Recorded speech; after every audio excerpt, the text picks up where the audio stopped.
啦。咁首先喺關於呢個國際客方面咧，咁當然我哋每年咧都會做一啲嘅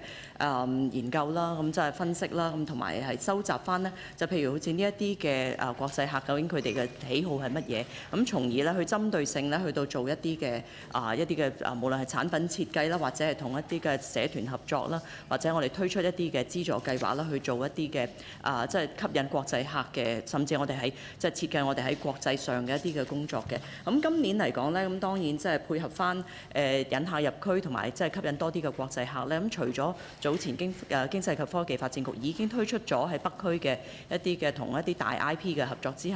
外咧，咁我哋旅遊局喺嚟緊6月份咧，亦都會有另外一個 IP 嘅合作喺唔同嘅，即係喺應該喺4個唔同嘅一個區份嘅一啲嘅合作嘅。咁呢一啲咧都會係一方面咧係可以吸引到一啲嘅國際客嘅一啲焦點啦，另外一方面咧亦都可以引客入區嘅一啲嘅舉措嚟嘅。咁喺早前咧，大家都見到啦，我哋今年喺開拓新客源方面咧都做咗一啲嘅工作，包括去中東嘅一啲嘅城市去到開拓啦。咁亦都係去到即係喺譬如嚟緊，我哋今年咧都會有一個嘅歐洲嘅一啲嘅旅行社協會過嚟澳門嘅一個6月份嘅一個峰會啦，同埋咧喺12月份咧亦都會有葡萄牙方面咧嘅旅行社協會咧嚟澳門開會嘅。咁嚟緊我哋都會爭取多啲呢一類型嘅一啲國際嘅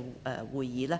尤其是喺旅遊業界方面咧，嚟到澳門去到開會嘅。咁除此之外咧，咁我哋喺走出去方面咧，亦都做咗好多嘅工作啦。咁今年咧亦都係準備咗咧有大概係5個嘅一個國際上邊嘅一啲路演咧係會做嘅。咁除此之外咧，咁當然亦都會係聯同我哋大灣區嘅即係無論香港啊，甚至係廣東省咧一齊咧去到合作，去到吸引一啲客源入嚟嘅。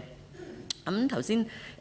馬志成議員當然咧提到一個好重要嘅一個全運會啦，全運會亦都會係今年嘅一個宣傳推廣，無論係吸引內地嘅客源，甚至係啲國際客源咧，都會係一個焦點嚟嘅。咁包括咗咧，我哋就會係即係當然配合全運會嘅一系列嘅宣傳推廣啦。另外咧，我哋咧喺嚟緊，譬如好似今個星期嘅國際旅遊產業博覽會咧，已經會有一啲全運會嘅一啲嘅宣傳啦，同埋我哋係會亦都邀請到啲澳門嘅運動員咧做一啲嘅分享。希望咧能夠咧係引起大家咧係對於呢個全運會嘅一系列嘅一個思考。